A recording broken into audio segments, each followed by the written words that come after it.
অংশগ্রহণে একটি নির্বাচন কিন্তু সেটি হয়নি, যার কারণে আন্দোলন করতে গিয়ে বেগম খালেদা জিয়া আজকে তিনি মৃত্যুর সঙ্গে পাঞ্জা লড়ছেন। আজকে অনেকেই গুম হয়েছেন। আর এই যে গণতান্ত্রিক 16টা বছর যে আন্দোলন করছে বিএনপি সহ বিভিন্ন বিরোধী যে রাজনৈতিক সংগঠনগুলো রয়েছে, প্রত্যেকেরই গণতান্ত্রিক আন্দোলনে অবদান রয়েছে।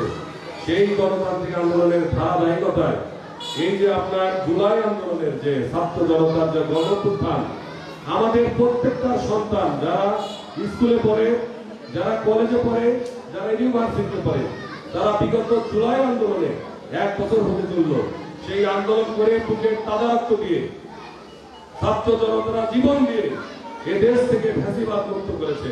কিসের কারণে? ভোটাধিকারের জন্য, মানব অধিকারের জন্য, বিচার অধিকারের জন্য, নিজেদের অধিকার প্রতিষ্ঠার জন্য, তাই না? তাহলে এটাই যদি হয়, তাহলে সেই কারণে আমাদের ভিতরে যে ঐক্য, সেই দেশের ঐক্য কিন্তু জরুরি ছিল, তাই না? সেই কিন্তু কোনো না কোনো কারণে দেশি বিদেশি চক্রান্তের কারণে আমাদের মধ্যে ঐক্যে ফাটল ধরেছে। এটি আমরা, আপনারা যারা আছি, আমরা মাঠ পর্যায়ে যারা কর্মী আছি, আমরা একজন কর্মী, সেই কর্মীরা আমরা লক্ষ্য করছি বাংলাদেশে এই অবস্থা বিরাজমান। আজকে ঐক্যের বদলে নিজেদের মধ্যে অনৈক্য সৃষ্টি হয়েছে। আওয়ামী লীগের দোসররা আজকে রন্ধে রন্ধে রয়েছে বিভিন্ন বিভাগে, প্রশাসনের প্রত্যেকটা পর্যায়ে তারা বিভিন্ন ভাবে কুটচাল চালাচ্ছে। দেশে না থেকে বিদেশে পালিয়ে ওখান থেকে এই ফ্যাসিবাদের যে সরকার প্রধান শেখ হাসিনা, তিনিও যেমন করে হোক ষড়যন্ত্র চালাচ্ছে তাদের দোসরদের দিয়ে। আর আমরা যারা বিএনপি সহ প্রত্যেকটা রাজনৈতিক সংগঠন যারা রয়েছে, ফ্যাসিবাদ বিরোধী আন্দোলন করেছে, ছাত্র জনতা আন্দোলন করেছে, তারা আজকে অনেকের কারণে দেশে আজকে আরেকটি অশনি সংকেত শোনা যাচ্ছে। আমি কেন বলছি আপনারা মিলিয়ে নেন যে আজকে পিআরের নামে যে কথা হচ্ছে, আজকে আমরা বিগত যে পদ্ধতিতে নির্বাচন হয়েছে, পুরাতন পদ্ধতিতে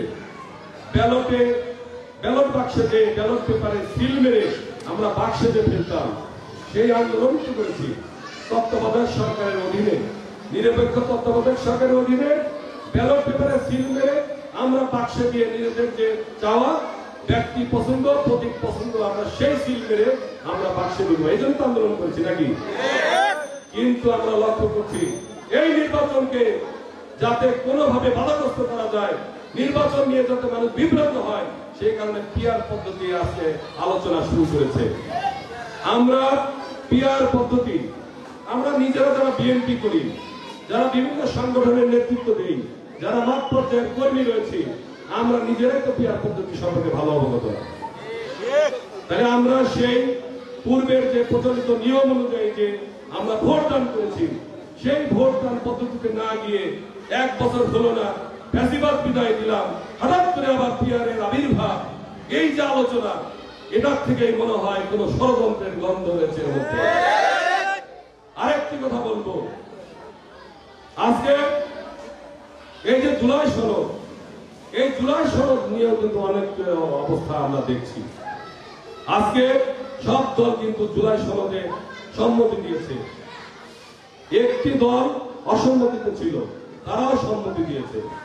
কিন্তু আজকে হঠাৎ করে সকাল থেকে দেখলাম ছাত্র জনতা, যে ছাত্ররা জুলাই আন্দোলনে জীবন দান করেছে, অনেকে যারা আহত হয়েছে, সেই জুলাই যোদ্ধাদের ভুল বুঝিয়ে তাদেরকে দিয়ে আজকে ঢাকা শহরে মারামারি হানাহানি করাচ্ছে। এটির থেকে কি প্রমাণ হয় না যে দেশে আরেকটি দেশি বিদেশি চক্র কাজ করছে? আজকে যারা আহত হয়েছে সেই সমস্ত ছাত্রদের দিয়ে আজকে ভুল বুঝিয়ে তাদেরকে জুলাই সনদে অংশগ্রহণ যাতে না করতে পারে, জুলাই সনদ যাতে বাস্তবায়ন না হতে পারে, সেই ধরনের চক্রান্ত চলছে। 26 সালে ফেব্রুয়ারি প্রধানমন্ত্রী যে নির্বাচন, সেই নির্বাচন নিয়ে আমরা শঙ্কিত। আমরা চাই যে কোনো উপায়ে জনগণের অধিকারের জন্য যে আন্দোলন 16 বছর হয়েছে, ছাত্র জনতা যে জীবন দিয়েছে, সেই আন্দোলন প্রতিষ্ঠানের জন্য, গণতন্ত্র প্রতিষ্ঠার জন্য, সবার ভোটাধিকার প্রতিষ্ঠার জন্য অবশ্যই ফেব্রুয়ারিতে নির্বাচন হতেই হবে, এর কোনো বিকল্প হবে না, যতই আপনারা ষড়যন্ত্র করুন না কেন।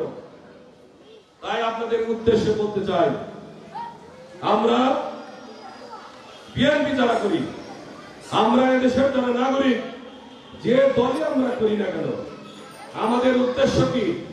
আমরা যে